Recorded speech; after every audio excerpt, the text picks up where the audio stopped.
This is a very crucial one, given, as we know, a year ago, the Gilets jaunes protests, as you just mentioned. In 1995, that's the last time they tried to reform pensions in France, and the country was paralyzed for 2 months, and in the end, the plans were dropped under President Chirac. So these are high stakes here for President Macron. This reform was announced from the very beginning, so there's no surprise there. Unlike President Chirac, who brought them as a surprise, this was always announced. Now the question is, in this current social environment for President Macron, high stakes and a bit of a challenge here. So there's a bit of a crucial element here for him that he needs to push through with it, because that's part of his agenda, the core of his agenda. But a bit of a gamble here, because there's a bit of discontent, little pockets of discontent in different sectors.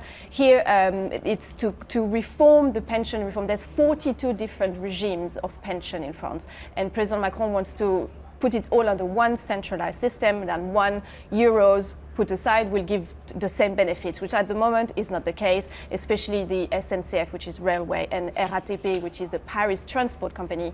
These workers have very beneficial regimes at the moment, and everything wants to be put into the same system.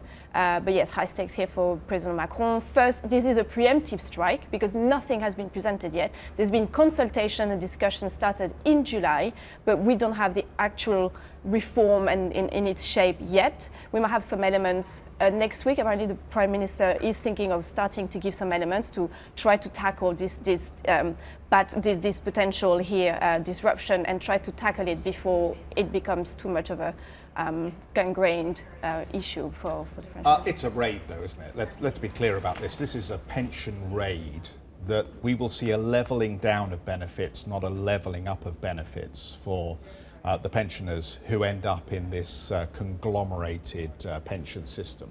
Yeah, but if you look at the general system, for example, I'm just going to give you some example. For the general system, you can retire from 62 if you have done all your years. 62? And it's 62 if you've done your 43 years of work, but you normally the average age is 62. Closer to 67. It's quite low, and that's calculated on your best 25 years. If you civil service, it's also 62, but it's calculated on your last 6 months.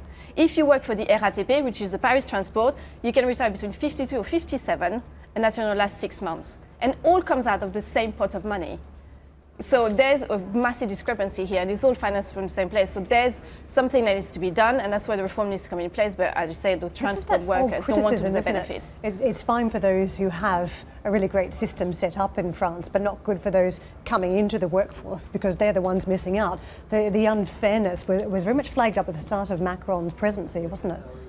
Yeah, they said that the reform will be very gradual. It will be introduced over the next 15 years and implemented in full only in 15 years. And it's very slowly, the benefits that have been acquired so far are untouched. For new workers, depending on the year they were born, it will come in gradually depending on the years. But again, the benefits, that's what the government is trying to push very much, is that what has been acquired so far is not changing. It's for future workforce that this thing will come into place. In 15 years, it will be implemented. So they're very, very cautious in how they approach this key reform for the French government. They keep talking about consultation. They've met the different unions. But of course, this protest is a warning shot because it's a preemptive strike. And it's an indefinite strike as well. So the question is, will it be like 1995?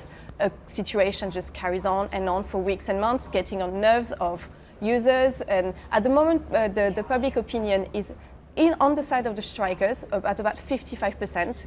Now we have to wait and see if, during the Christmas shopping disruptions, if strikes carry on, then if opinion polls start to shift to be more against the strikers. But at the moment, the opinion is on their side. So again, something to handle very carefully for the Macron government, given the past history. Hi, I'm Joanna Bersecci, and thank you for watching. You can check out more of our videos by clicking on the boxes on the screen. And don't forget to subscribe to our channel for more from CNBC International. Thank you for watching.